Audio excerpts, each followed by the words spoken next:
പ്രിയമുള്ള മുത്തു മുഅ്മിനീങ്ങളെ, ഇന്നത്തെ ക്ലാസ്സിലൂടെ നമ്മൾ പഠിക്കുന്നത് എല്ലാ ഉമ്മമാരും എല്ലാ സഹോദരിമാരും നിർബന്ധമായും മനസ്സിലാക്കേണ്ട ഗൗരവമായ ഒരു വിഷയമാണ്. അഥവാ നരകത്തിൽ പോകുന്ന സ്ത്രീകളുടെ 10 അടയാളങ്ങളാണ്. ഈ 10 അടയാളങ്ങൾ ഒരു സഹോദരിയിൽ ഉണ്ടെങ്കിൽ, ഒരു ഉമ്മയിൽ ഉണ്ടെങ്കിൽ അവർക്ക് ഉറപ്പിക്കാം ഞാൻ നരകത്തിൽ പോകുമെന്ന്. ഏതൊക്കെയാണ് ആ 10 അടയാളങ്ങളെന്ന് വിശദമായി നമ്മൾക്ക് പഠിക്കാം. അല്ലാഹു തൗഫീഖ് നൽകട്ടെ. അസ്സലാമു അലൈക്കും വറഹ്മത്തുള്ളാഹി വബറകാതുഹു. അൽഹംദുലില്ലാഹി റബ്ബിൽ ആലമീൻ വൽ ആഖിബത്തു ലിൽ മുത്തഖീൻ വസ്സലാത്തു വസ്സലാമു അലൈക യാ റസൂലല്ലാഹ്. ദാറുൽ മുബീൻ മജ്ലിസ് കാണുന്ന മുത്തു മുഅ്മിനീങ്ങളെ, നിങ്ങളെ എല്ലാവരെയും നമ്മുടെ ക്ലാസ്സിലേക്ക് ഹൃദ്യമായി സ്വാഗതം ചെയ്യുകയാണ്. അല്ലാഹു സുബ്ഹാനഹു വ തആല നമ്മളെ മുറാദുകൾ ഹാസിലാക്കി തരട്ടെ, നമ്മളെ വിഷമങ്ങൾ അകറ്റി തരട്ടെ.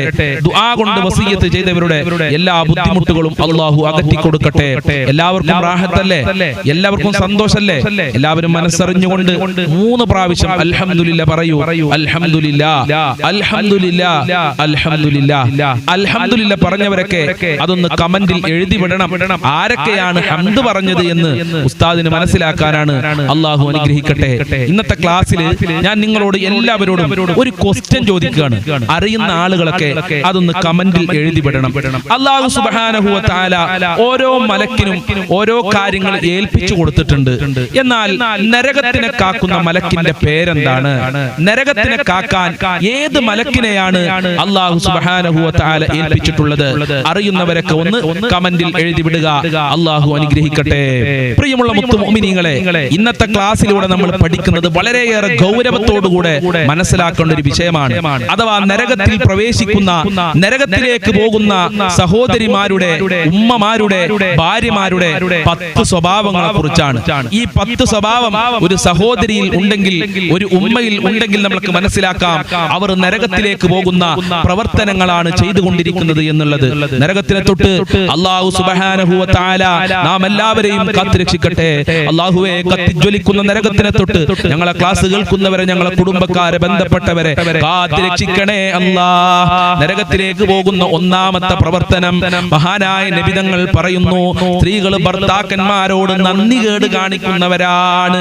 ഭർത്താവ് എന്ത് ചെയ്താലും ഭർത്താവിന് ഒരു നന്ദിയും ചെയ്യൂല, ഭർത്താവിനോടൊരു നന്ദിയുടെ വാക്ക് പറയൂല, ഒരു നന്ദിയുടെ നോട്ടം പോലും ഭർത്താവിനെ നോക്കാത്ത ഭാര്യമാരാണോ നിങ്ങൾ നരകത്തിലാണെന്ന് മുഹമ്മദുർ റസൂലുള്ളാഹി. അല്ലാഹുവിന്റെ റസൂൽ പറഞ്ഞത് എന്താണെന്നറിയോ? തക്ഫുർനൽ അശീറ. ഭർത്താവിനെ എപ്പോഴും നിഷേധിച്ചു കൊണ്ടിരിക്കും. ഭർത്താവിനെ നിഷേധിക്കുക എന്ന് പറഞ്ഞാൽ ഭർത്താവ് എന്ത് ചെയ്താലും അതിനെ നിഷേധിക്കുക. വതക്ഫുർനൽ ഇഹ്സാൻ. ഭർത്താവ് എന്ത് ഗുണം ചെയ്താലും അതിനെ നിഷേധിച്ചു കൊണ്ടിരിക്കുക. അങ്ങനെ ഒരിക്കലും ഭാര്യമാര് ചെയ്യാൻ പാടില്ല. ഭർത്താവ് എല്ലാ മാസവും, എല്ലാ വർഷത്തിലും നമ്മൾക്ക് ഡ്രസ്സ് എടുത്ത് തരുന്നുണ്ടാകും. എല്ലാ മാസത്തിലും നല്ല മാംസം വാങ്ങിത്തരും, നല്ല ഭക്ഷണങ്ങൾ വാങ്ങിത്തരും. ഒരു ദിവസം അത് മുടങ്ങിക്കഴിഞ്ഞാൽ ചില ഭർത്താക്കന്മാരോട് ഭാര്യമാര് പറയും, നിങ്ങൾ എനിക്ക് ഇതുവരെ ഒന്നും ചെയ്തു തന്നിട്ടില്ല, കല്യാണം കഴിഞ്ഞിട്ട് ഇതുവരെ എനിക്ക് നിങ്ങൾ ഒരു ഡ്രസ്സും വാങ്ങി തന്നിട്ടില്ല.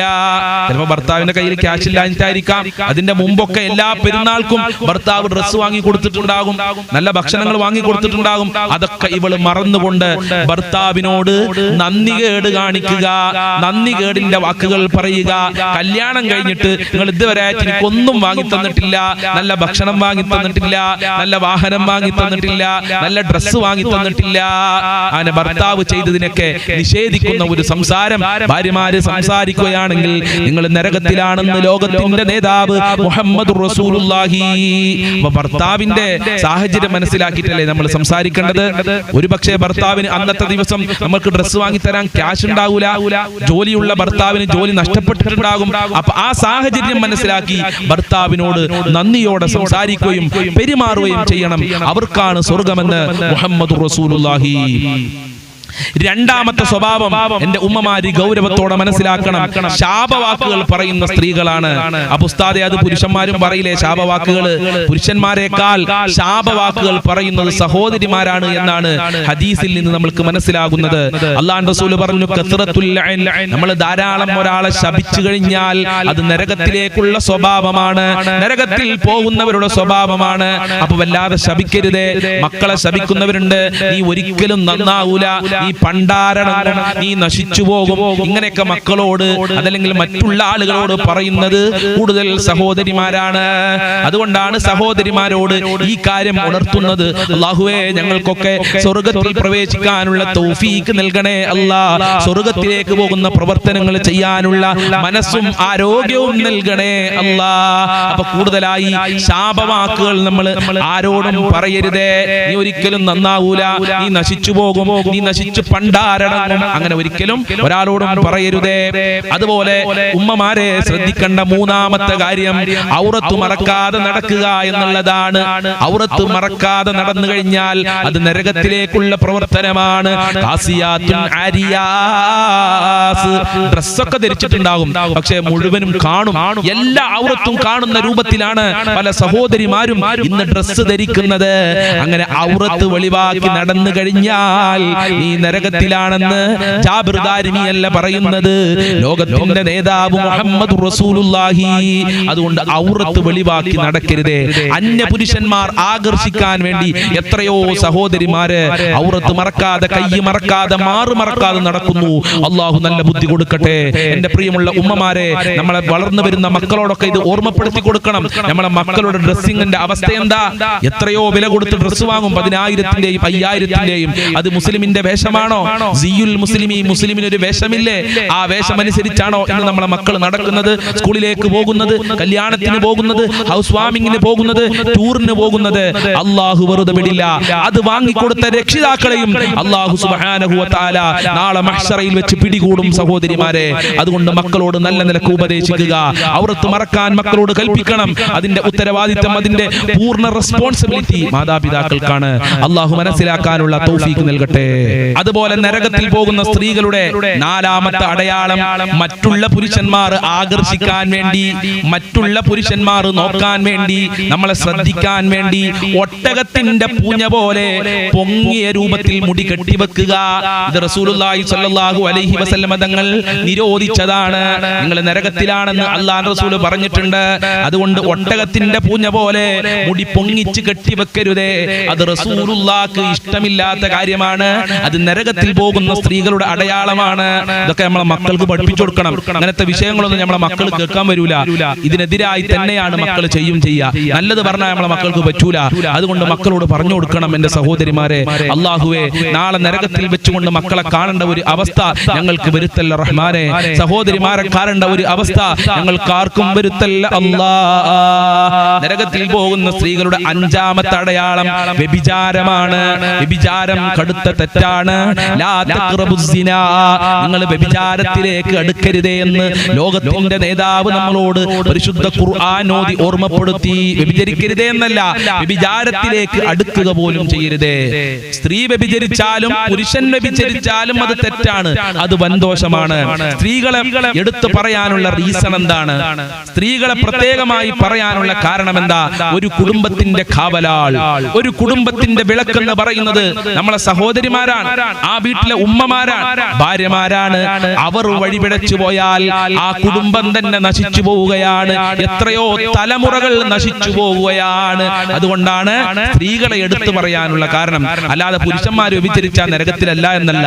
പുരുഷന്മാർ വ്യഭിചരിച്ചാലും സ്ത്രീകൾ വ്യഭിചരിച്ചാലും നരകത്തിലാണ്. അത് തെറ്റാണ്, അത് ഹറാമാണ്. അല്ലാഹു സുബ്ഹാനഹു വ തആല ഒരിക്കലും അത് ഇഷ്ടപ്പെടുന്നില്ല. അതുപോലെ തന്നെ കൂടുതൽ പുരുഷന്മാരെ ആകർഷിപ്പിക്കാൻ വേണ്ടി ഒരുപാട് സ്ത്രീകൾ ഔറത്ത് വെളിവാക്കി നടക്കുന്നുണ്ട്. നേരത്തെ ഞാൻ ഓർമ്മപ്പെടുത്തി. അതുപോലെ തന്നെ മാറ് മറക്കാതെ, മുടി മറക്കാതെ നടക്കുന്നുണ്ട്. അങ്ങനെ വ്യഭിചാരത്തിലേക്ക് ഒരുപാട് പുരുഷന്മാരെ സ്ത്രീകൾ ആകർഷിപ്പിക്കുന്നുണ്ട്. ഇതിൽ നിന്നൊക്കെ വിട്ടു നിൽക്കാനാണ് ഈ കാര്യം പ്രത്യേകം ഓർമ്മപ്പെടുത്തിയത്. അള്ളാഹു മനസ്സിലാക്കാനുള്ള തൗഫീക്ക് നൽകട്ടെ. ആറാമത്തെ അടയാളം, എപ്പോഴും പരദൂഷണം പറയുക. സ്ത്രീകളുടെ ഒരു ഹോബിയാണ്, സ്ത്രീകളുടെ ഒരു സ്വഭാവമാണത്. എപ്പോഴും പരദൂഷണം പറയുക എന്നുള്ളത്. മറ്റുള്ളവരെ കുറിച്ച് മോശമായി സംസാരിക്കുക. എന്തിനാണ് മറ്റുള്ളവരെ കുറിച്ച് മോശമായി സംസാരിക്കുന്നത്? നമ്മൾക്ക് നമ്മളെ കുറിച്ച് തന്നെ ഒരുപാട് കാര്യങ്ങൾ ശ്രദ്ധിക്കാനില്ലേ? നമ്മളെ ശരീരത്തിന് ശ്രദ്ധിക്കണ്ടേ? നമ്മളെ കുടുംബത്തിന്റെ കാര്യം നോക്കണ്ടേ? നമ്മളെ മക്കളുടെ കാര്യം നോക്കണ്ടേ? അതിന്റെ ഇടയിൽ നമ്മൾ എന്തിനാണ് മറ്റുള്ളവരെ കുറിച്ച് പറയാൻ പോകുന്നത്? മറ്റുള്ളവരെ കുറിച്ച് മോശമായി പറയുന്നത് എന്തിനാണ്? അതുപോലെ മറ്റുള്ളവരെ കുറിച്ച് ഇല്ലാത്തത് പറയുക, കേട്ടതും കേൾക്കാത്തൊക്കെ പറയുന്ന ഒരു സ്വഭാവം നമ്മളെ സഹോദരിമാർക്കുണ്ട്. ആ സ്വഭാവം എന്ത് ചെയ്യണം? നമ്മൾ ഒഴിവാക്കണം. ഒഴിവാക്കിയിട്ടില്ലെങ്കിൽ നമ്മൾ നരകത്തിന്റെ അടിത്തട്ടിലേക്ക് പോകുമെന്ന് നബി സല്ലല്ലാഹു അലൈഹി അലൈഹി വസല്ലമ തങ്ങൾ നമ്മളോട് താക്കീത് ചെയ്തിട്ടുണ്ട്, നമ്മളോട് ഓർമ്മപ്പെടുത്തിയിട്ടുണ്ട്. അള്ളാഹു കാത്തുരക്ഷിക്കട്ടെ. ആറാമത്തെ സ്വഭാവം കുടുംബ ബന്ധം മുറിക്കുന്നവരാണ്. അള്ളാഹുവിന്റെ റസൂൽ പറഞ്ഞു, ലാ യദ്ഖുൽ ജന്നത ഖാതിഉൻ, കുടുംബ ബന്ധം മുറിക്കുന്നവർ സ്വർഗ്ഗത്തിൽ പ്രവേശിക്കുകയില്ല. നിസാരമായ കാര്യത്തിന് വേണ്ടി കുടുംബ ബന്ധം മുറിക്കുന്നവരില്ലേ, ചെറിയ ചെറിയ കാര്യങ്ങൾക്ക് വേണ്ടി, ചെറിയ ചെറിയ പ്രശ്നങ്ങൾക്ക് വേണ്ടി കുടുംബക്കാരോട് വർഷങ്ങളായി മാസങ്ങളോളമായി പിണങ്ങി നിൽക്കുന്ന എത്ര സഹോദരിമാരുണ്ട്, എത്ര സഹോദരന്മാരുണ്ട്. അവരോടാണ് അല്ലാഹുവിന്റെ റസൂൽ പറയുന്നത്, ലാ യദ്ഖുൽ ജന്നത ഖാതിഉൻ, കുടുംബ ബന്ധം മുറിച്ചാൽ സ്വർഗ്ഗത്തിൽ പ്രവേശിക്കുകയില്ല, സ്വർഗ്ഗത്തിന്റെ സ്മെല്ല് പോലും അവർക്ക് ലഭിക്കുകയില്ല. അല്ലാഹു കാത്തുരക്ഷിക്കട്ടെ. ഇതാണ് ഇവിടെ സ്ത്രീകളെ പ്രത്യേകം എടുത്തു പറയാനുള്ള കാരണം. നിസാരമായ ചെറിയ കാര്യങ്ങൾക്ക് വേണ്ടി തെറ്റുന്നത് ഉമ്മമാരാണ്, സഹോദരിമാരാണ്. ഇതൊക്കെ നമ്മളുടെ ദാറുൽ മുബീൻ ക്ലാസ് കേൾക്കുന്നവരെ കുറിച്ചല്ല, പൊതുവായി ഞാൻ പറയുകയാണ്. നമ്മളെ ദാറുൽ മുബീൻ ക്ലാസ് കേൾക്കുന്ന എല്ലാ ആളുകളും ഉഷാറാണ്, ഈമാനുള്ളവരാണ്, തഖ്വയുള്ളവരാണ്, അല്ലാഹുവിനെ പേടിയുള്ള ആളുകളാണ്. അല്ലാത്ത ആളുകൾ ഈ ക്ലാസ് കേൾക്കൂല. അൽഹംദുലില്ലാഹ് ഒരുപാട് സഹോദരി സഹോദരന്മാർ രാവിലെ 6 മണിക്ക് നടക്കുന്ന നമ്മൾ ആ ദിക്ർ ദുആ മജ്ലിസിൽ പങ്കെടുക്കുന്നു. ഒരുപാട് ആളുകൾ നന്നായിട്ടുണ്ട്, ഒരുപാട് ആളുകൾക്ക് ആ മജ്ലിസ് കൊണ്ട് ജീവിതത്തിൽ ഉപയോഗപ്പെടുന്നുണ്ട്, ഒരുപാട് ആളുകൾ ആ മജ്ലിസിൽ ജീവിതത്തിൽ ഉപയോഗപ്പെടുത്തുന്നുണ്ട്, ഒരുപാട് ആളുകളുടെ ആഗ്രഹങ്ങൾ നിറവേറുന്നുണ്ട്. 6 മണിക്ക് കാണാൻ പ്രയാസമുള്ള ആളുകൾ ഒഴിവുള്ള സമയത്തെങ്കിലും ആ മജ്ലിസിൽ കയറി ദിക്ർ ദുആയിൽ പങ്കെടുക്കുന്നുണ്ട്. അല്ലാഹു അവർക്കൊക്കെ ഖൈറിന്റെ വെളിച്ചം തുറന്നു കൊടുക്കട്ടെ, ഈമാനിന്റെ വെളിച്ചം തുറന്നു കൊടുക്കട്ടെ. ആ മജ്ലിസിൽ പങ്കെടുക്കാത്തവരുണ്ടെങ്കിൽ ഇൻഷാ അല്ലാഹ് രാവിലെ 6 മണിക്കത്തെ മജ്ലിസിൽ പങ്കെടുക്കണമെന്ന് കൂടെ പ്രത്യേകം ഓർമ്മപ്പെടുത്തുകയാണ്. അല്ലാഹു നാം എല്ലാവരെയും നന്നാക്കി തരട്ടെ. അതുപോലെ നരകത്തിൽ പ്രവേശിക്കുന്നവരുടെ മറ്റൊരടയാളമാണ് അഹങ്കാരത്തോടുകൂടെ മറ്റുള്ളവരോട് പെരുമാറുക. അയൽവാസികളോട്, കുടുംബക്കാരോട്, മകന് നല്ല ജോലി ഉണ്ടാകും, ആ ജോലി കണ്ടുകൊണ്ട് മറ്റുള്ളവരോട് നമ്മൾ എന്തിനാണ് അഹങ്കരിക്കുന്നത്? ആ ജോലി അല്ലാഹ് തന്നതാണ്, അള്ളാഹുവിന് അത് ഇല്ലാതെയാക്കാനും കഴിയും. ഭർത്താവിന് നല്ല കാർ ഉണ്ടാകും, നല്ല ജോലി ഉണ്ടാകും, അതുകൊണ്ട് നമ്മൾ മറ്റുള്ളവരുടെ മുമ്പിൽ അഹങ്കരിച്ച് നടക്കുക, മറ്റുള്ളവരുടെ മുമ്പിൽ നമ്മൾ പവർ നടിച്ച് നടന്നു കഴിഞ്ഞാൽ പ്രിയമുള്ളവരെ, ഇന്നല്ലെങ്കിൽ നാളെ നമ്മൾ പരാജയപ്പെടും, മരിക്കുന്ന സമയത്തെങ്കിലും നമ്മൾ പരാജയപ്പെടും. അതുകൊണ്ട് നമ്മൾ ഒരിക്കലും അഹങ്കരിക്കരുതേ.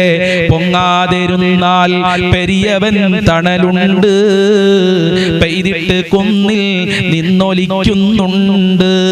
അഹങ്കരിക്കാതിരുന്നാൽ അല്ലാഹ് കൂട്ടിനുണ്ടാകും. അഹങ്കരിച്ചവർ മുഴുവനും നശിച്ച ചരിത്രമാണ് ഇസ്ലാമിലുള്ളത്. അതുകൊണ്ട് ഒരിക്കലും മറ്റുള്ളവരുടെ മുമ്പിൽ അഹങ്കരിക്കരുതേ. ഒരണുമണി തൂക്കം അഹങ്കാരം നമ്മളെ കൽബിലുണ്ടെങ്കിൽ, ഒരു കടുകുമണിയോളം അഹങ്കാരം നമ്മളെ കൽബിലുണ്ടെങ്കിൽ നമ്മൾ സ്വർഗ്ഗത്തിൽ പ്രവേശിക്കുകയില്ല. മുഹമ്മദുർ റസൂലുള്ളാഹി. അതുപോലെ മറ്റൊരു സ്വഭാവമാണ് ഭർത്താവിനെ അനാവശ്യമായി ബുദ്ധിമുട്ടിക്കുക. ഭർത്താവിനെ അനാവശ്യമായി ഒരിക്കലും ബുദ്ധിമുട്ടിക്കരുത്. ഭർത്താവിനെ ആദരിക്കണം, ഭർത്താവിന് കൊടുക്കേണ്ട ബഹുമാനങ്ങൾ കൊടുക്കണം, ഭർത്താവിന് വകവെച്ചു കൊടുക്കേണ്ട അവകാശങ്ങൾ വകവെച്ചു കൊടുക്കണം. അല്ലാതെ ഭർത്താവിനെ അനാവശ്യമായി ഓരോ കാര്യങ്ങൾ പറഞ്ഞ് ബുദ്ധിമുട്ടിച്ചാൽ നീ നരകത്തിൽ പോകും കേട്ടോ, മറന്നു പോകരുതേ. അല്ലാഹു നമ്മെ സാലിഹീങ്ങളിൽ ഉൾപ്പെടുത്തി തരട്ടെ. 10ാമത്തെ സ്വഭാവം എല്ലാവരും ശരിക്കും ശ്രദ്ധിച്ചോ, ഇസ്ലാമിന്റെ നിയമങ്ങളെ പരിഹസിക്കുക എന്നുള്ളതാണ്. ഇന്ന് വളർന്നു വരുന്ന ന്യൂ ജനറേഷൻ മക്കളുടെ ഒരു സ്വഭാവമാണ് ഇസ്ലാമിന്റെ നിയമങ്ങളെ പരിഹസിക്കുക എന്നുള്ളത്. ഇസ്ലാമിന്റെ നിയമങ്ങളെ പരിഹസിക്കുന്നവർക്ക് പ്രോത്സാഹനം നൽകുന്ന എത്രയോ മുസ്ലിം ചെറുപ്പക്കാരികളുണ്ട്. അള്ളാഹുർക്ക് നല്ല ബുദ്ധി നൽകട്ടെ. ഹിജാബ് ധരിക്കാൻ പറയുമ്പോ അതൊക്കെ പഴയകാല ഉമ്മമാര് ധരിക്കുന്നതാണ്, അതൊക്കെ തന്ത വൈബാണ്, അതൊക്കെ തള്ള വൈബാണ് എന്ന് പറഞ്ഞുകൊണ്ട് നമ്മളെ മുസ്ലിം സഹോദരിമാര് തള്ളിക്കളയുന്ന ഒരു സ്വഭാവം ഇന്ന് നമ്മളെ സമൂഹത്തിൽ കൂടി വരുന്നുണ്ട്. ഔറത്ത് മറക്കാൻ പറയുമ്പോ അതൊക്കെ പെന്തിരിക്കുന്നു, ഇതൊക്കെ ആരാണ് കാണുക, ഇതൊക്കെ ആരാണ് ചോദ്യം ചെയ്യപ്പെടുക, നമ്മൾ മരിച്ചുപോയ മണ്ണിൽ അലിഞ്ഞു ചേരുകയാണ്, പിന്നെ ഒരു ജീവിതമില്ല എന്ന് പറഞ്ഞ് ഇസ്ലാമിന്റെ നിയമങ്ങളെ പുച്ഛിക്കുന്ന ഒരുപാട് ആളുകളുണ്ട്. അത് നരകത്തിൽ പോകുന്നവരുടെ സംസാരമാണ്. നിസ്കരിക്കാൻ പറയുമ്പോ എന്തിനു നിസ്കരിക്കണം, എവിടെ നിസ്കരിക്കണം, ആർക്ക് വേണ്ടി നിസ്കരിക്കണം എന്നൊക്കെ ചോദിച്ച് നിസ്കാരത്തിനെ പുച്ഛിക്കുന്നവരുണ്ട്. റമളാൻ വരുമ്പോ നോമ്പിനെ പുച്ഛിക്കുന്നവരുണ്ട്, ഖുർആനിനെ പുച്ഛിക്കുന്നവരുണ്ട്. അങ്ങനെ ഇസ്ലാമിന്റെ നിയമങ്ങളൊക്കെ പരിഹസിക്കുക അത് നരകത്തിൽ പോകുന്നവരുടെ അടയാളമാണെന്ന് പറയാതിരിക്കാൻ വയ്യ. അല്ലാഹുവേ, ഞങ്ങളെ മക്കളെ നീ സ്വാലിഹീങ്ങളിൽ ഉൾപ്പെടുത്തണേ. അല്ലാഹ്, നരകത്തിലേക്ക് പോകുന്നതിനെ തൊട്ട് ഞങ്ങളെയും ഞങ്ങളെ മക്കളെ, ഞങ്ങളെ കുടുംബങ്ങളെ, ഈ മജ്ലിസ് കാണുന്നവരെ കാത്ത് രക്ഷിക്കണേ. അല്ലാഹ്, സ്വർഗ്ഗാവകാശികളിൽ ഞങ്ങളെ ഉൾപ്പെടുത്തണേ. അല്ലാഹ്, ഇൻഷാ അല്ലാഹ് എല്ലാ ദിവസവും 1 മണിക്ക് ഇങ്ങനെയുള്ള നല്ല നല്ല ക്ലാസുകൾ ഉണ്ടാകും. അതിൽ എല്ലാവരും പങ്കെടുക്കുക. അതോടൊപ്പം തന്നെ രാവിലെ 6 മണിക്ക് നേരത്തെ ഞാൻ ഓർമ്മപ്പെടുത്തി വിശാലമായ ദിക്ർ ദുആ മജ്ലിസ് ഉണ്ടാകും. ഒരുപാട് ആളുകൾക്ക് അതുകൊണ്ട് ശാന്തിയും സന്തോഷവും സമാധാനവും ലഭിക്കുന്നുണ്ട്. നിങ്ങളും അത് ജീവിതത്തിൽ ഉപയോഗപ്പെടുത്തുക. അല്ലാഹു അനുഗ്രഹിക്കട്ടെ. അസ്സലാമു അലൈക്കും വറഹ്മത്തുള്ളാഹി വബറകാതുഹു.